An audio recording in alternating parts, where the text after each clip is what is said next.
Hello students, welcome back to KHC Online Education. So here are a few questions which you can solve based on what we've started in the previous class, and here are your answers. You can check them yourself and then we can start with today's portion.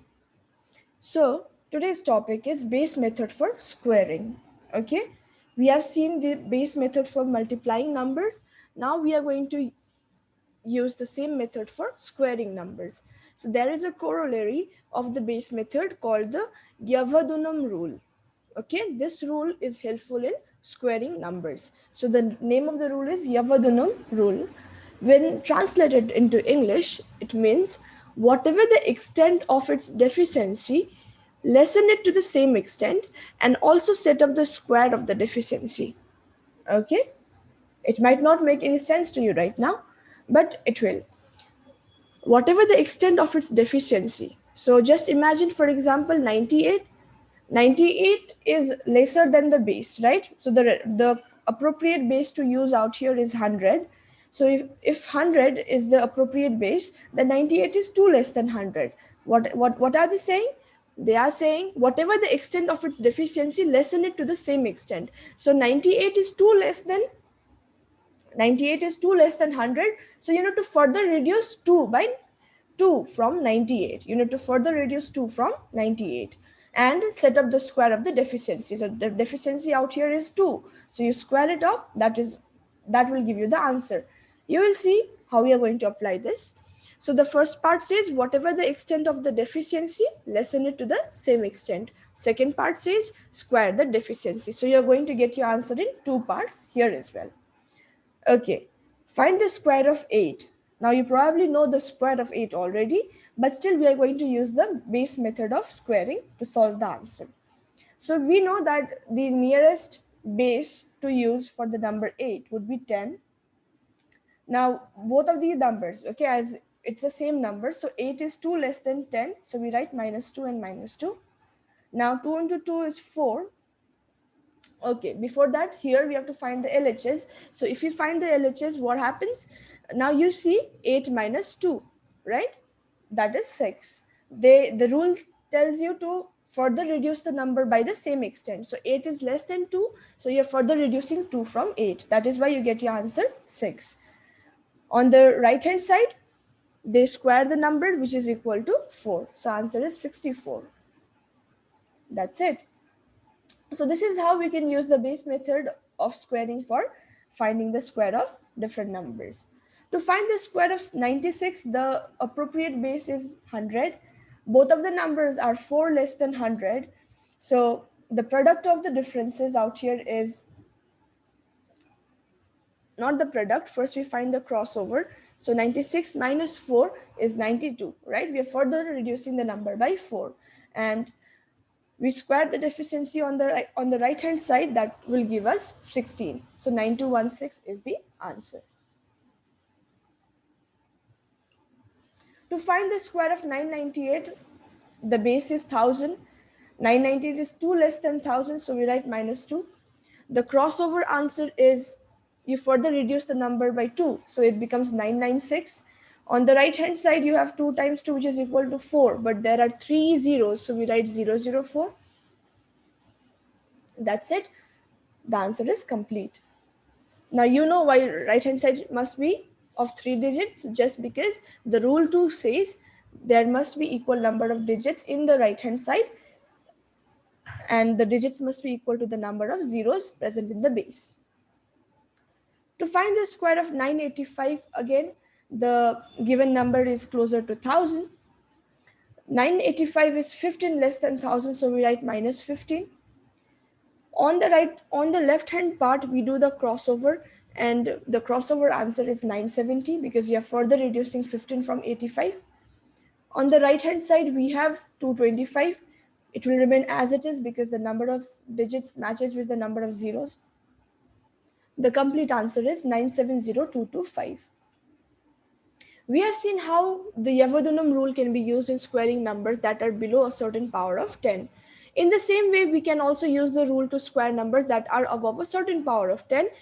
But The only thing is, instead of decreasing the number still further by the deficit, we will increase the number still further by the surplus.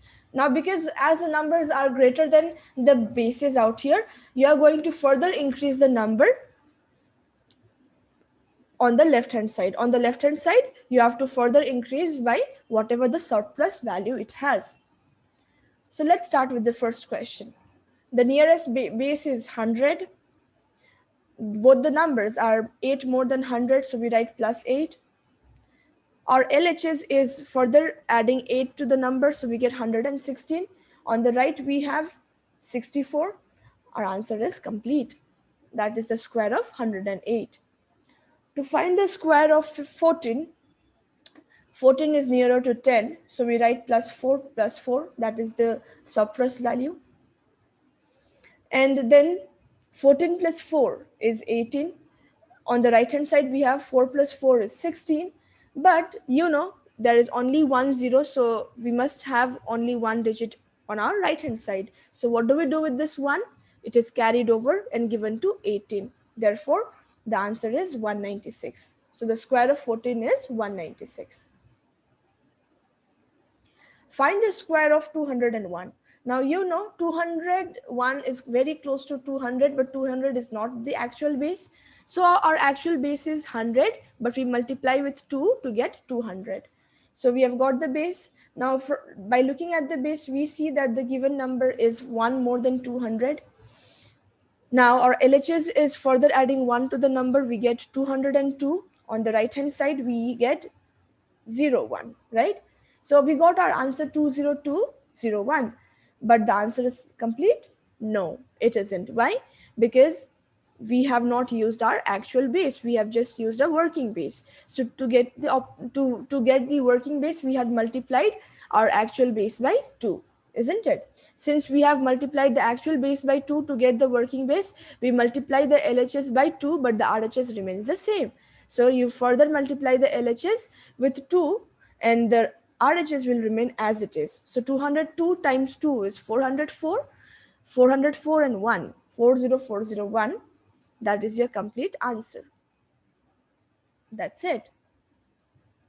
To find the square of 255, the actual base can be taken as 250, which is 1000 divided by 4. So we have divided our actual base by 4. So we must divide the LHS by 4 as well. 255 is 5 more than 250. So we further add 5 to 255. We get 260, right? The crossover answer is 260. On the right hand side, we have 5 times 5, which is equal to 25. But we write 025 because our actual base is 1000 and 1000 has 3 zeros. So we got our answer, but this 260 is actually obtained by manipulating our base. So we had found out our working base by dividing the actual base by 4. Therefore, we divide our LHS by 4. And what do we get? We have 260 divided by 4. The answer is 65. 65025 is the answer.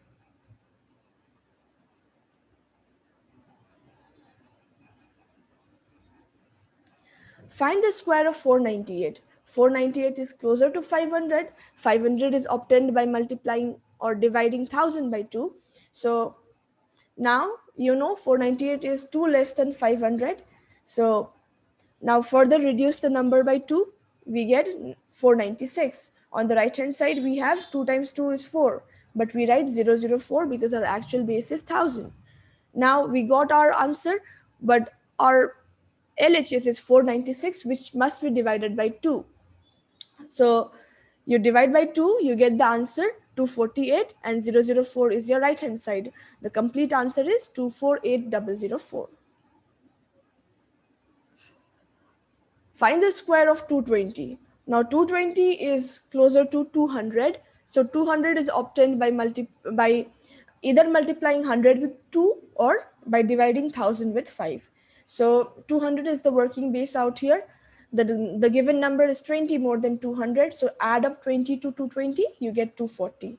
20 times 20 is 400. So we write 400 because the actual base is 1000 and 1000 has 3 zeros. So whatever the LHS you have got, it must be divided by 5, right? So LHS, when you divide by 5, you get 48. 240 divided by 5 is 48, 400. So 48400 is the square of 220. By using the same technique, find out the square of these numbers.